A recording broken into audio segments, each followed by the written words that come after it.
ओम जय श्री हरि।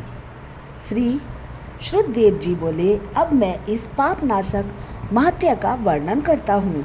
माधव मास में शुक्ल पक्ष की अक्षय तृतीया के दिन जो सूर्योदय में प्रातःकाल स्नान करते हैं वे संपूर्ण पापों से छूटकर विष्णु लोक को जाते हैं।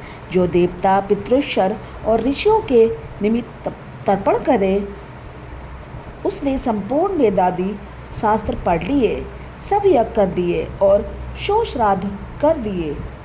जो मधुसूदन भगवान का पूजन कर अक्षय तृतीया के दिन कथा सुनते हैं वे मुक्ति पाते हैं। जो मधुसूदन भगवान की प्रसन्नता के लिए दान करते हैं वे मधुसूदन भगवान की आज्ञा से अक्षय फल देने वाले होते हैं।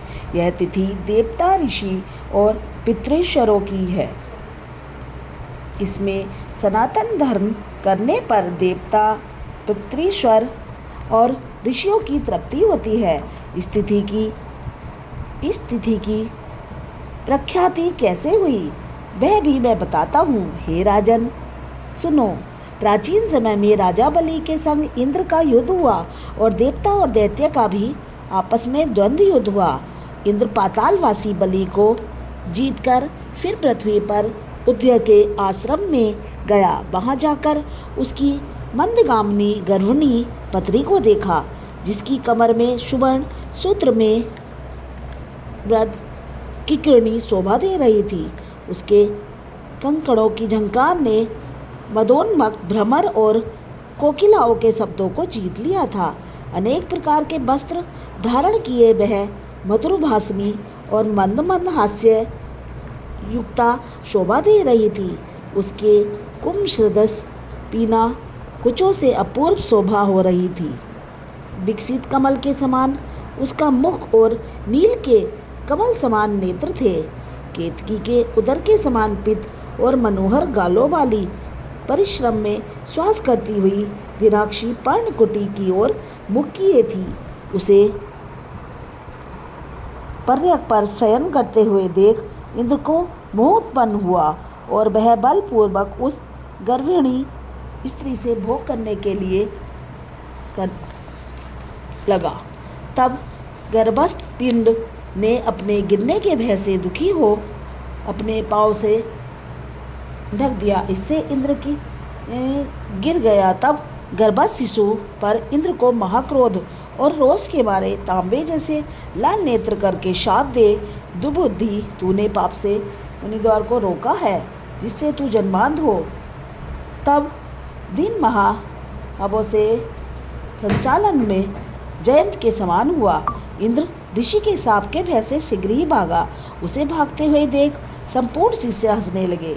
तब वह लज्जा के मारे पहाड़ की कंदराओं में जा घुसा और वहां बैठकर उग्र तप करने लगा। जब इंद्र लज्जा के मारे कंदरा में जा घुसा तो राजा बलि और उसके साथ दैत्यगण गुप्त दूतों द्वारा भेद लेकर देवताओं पर आक्रमण करके अमरावतीपुरी दिक्पालों की विभूति और शवरादि तथा स्वामी रहित देवताओं के राज्य का बलपूर्वक भोग करने लगे। तो अग्नि आदि सब देवता अपने रक्षक को न देख बृहस्पति के पास जा इंद्र का वृतांत पूछने लगे कि हमारा स्वामी कहाँ है। स्वामी के बिना हमारे राज्य पर दैत्यों ने आक्रमण किया है।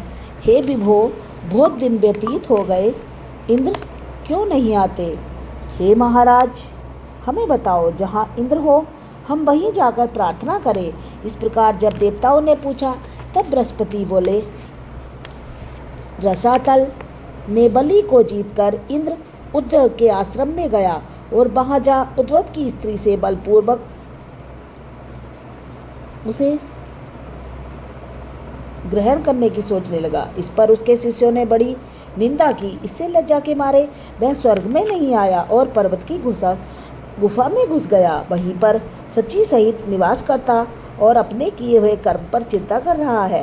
बृहस्पति के ऐसे वाक्यों को सुन अग्नि आदि सब देवता इंद्र को ढूंढने और प्रार्थना करने के लिए मेरू पर्वत की कंदरा में पहुँचे। कंदरा में बैठे हुए इंद्र को देख उसके बल का प्रकाश करने वाले लोग विख्यात स्रोतों से उसे प्रसन्न करने लगे। हे इंद्र, सब देवताओं के स्वामी, तुमको नमस्कार है। तुम्हारे बिना हमको दैत्यों ने बड़ा क्लेश किया जिससे हम स्थान भ्रष्ट होकर दुख के मारे जगह जगह घूम रहे हैं, अतः तुम चलकर शत्रुओं का दमन करो। ऐसी स्तुति सुन इंद्र गुफा से बाहर आया। लज्जा के मारे नेत्र पृथ्वी की ओर कमर झुकाकर देखने लगा। दुख के मारे कंठ भर आया, जिससे मुख से कुछ नहीं कह सका। यह दशा देखकर बृहस्पति जी बोले, हे इंद्र, तू शंका क्यों करता है? संपूर्ण जगत कर्माधीन है। मान अपमान, सुख दुख, लाभ हानि, हार जीत सब पूर्व जन्माजीत कर्मों के अनुरोध से होता है।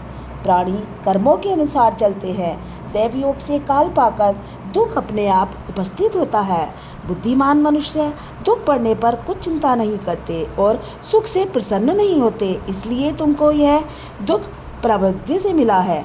हे इंद्र, इस दुख को पाकर तुम्हें सोच करना उचित नहीं। गुरु की बात सुन इंद्र ने कहा, हे मानद, पर स्त्री गमन के दोष से मेरा मल, यश, मंत्र शक्ति, शास्त्र शक्ति, विद्या शक्ति सब नष्ट हो गई। इन सब को खोकर मैं यहाँ गुप्त निवास कर रहा हूँ। इंद्र की यह बात सुन बृहस्पति सहित सब आपस में उसको फिर बल देने का विचार करने लगे। तब बृहस्पति जी कहने लगे कि हे भगवान मधुसूदन के प्रिय, वैशाख मास में सभी तिथियाँ बड़ी पुण्य रूप हैं। इसमें शुक्ल पक्ष की तृतीया अक्षय तृतीया है। जो स्थिति में श्रद्धापूर्वक स्नान दान आदि करता है, निसंदेह उसके सहस्त्रों पाप नष्ट हो जाते हैं तथा बल और ऐश्वर्य अत्यंत बढ़ते हैं। अतएव अक्षय तृतीया के दिन बलि के बैरी इंद्र द्वारा स्नान दान आदि कराने चाहिए, जिससे उसका हित साधन हो, जिसके प्रताप से इंद्र में विद्या और मंत्र शास्त्र में पूर्ववत शक्ति हो जाएगी। बल और यश भी पूर्णतः बढ़ जाएगा। देवताओं समेत बृहस्पति ने ऐसा विचार कर इंद्र से वैशाख के धर्म कराए। अक्षय तृतीया के दिन मुक्ति और मुक्ति देने वाले धर्मों से पूर्ववत बल और विरादि बढ़ गए तथा पर स्त्री गमन का दोष भी तत्काल नष्ट हो गया। इस कर्म से इंद्र अपने पाप कर्मों से इस प्रकार छूट गया जैसे चंद्रमा राहु से छूटता है, और वह देवताओं के मध्य पूर्व तक शोभा को प्राप्त हुआ। इंद्र ने देवताओं को संग ले असुरों को जीत अक्षय तृतीया के महत्य से सब वैभवों से मुक्त हो अमरावतीपुरी में प्रवेश किया। आगे शंख तुरादि बाजे बजने लगे। फिर इंद्र की आज्ञा से सब देवता अपने अपने घर गए और पूर्वतः यज्ञादि में अपना अपना भाग लेने लगे। पितृश्वर पूर्ववत पिंड भाग प्राप्त करने लगे। राक्षसों के हार जाने पर मुनि स्वाध्याय में तुष्ट हुए। तभी से संसार में यह अक्षय तृतीया प्रख्यात है। यह देवता, ऋषि, पितृगण सबको संतोष देने वाली है। अतः यह सब कर्मों को काटने वाली सबसे पुण्यतम है। यह अक्षय तृतीया मनुष्यों को भक्ति और मुक्ति देने वाली है। ओम 23वां अध्याय समाप्त। जय श्री हरि।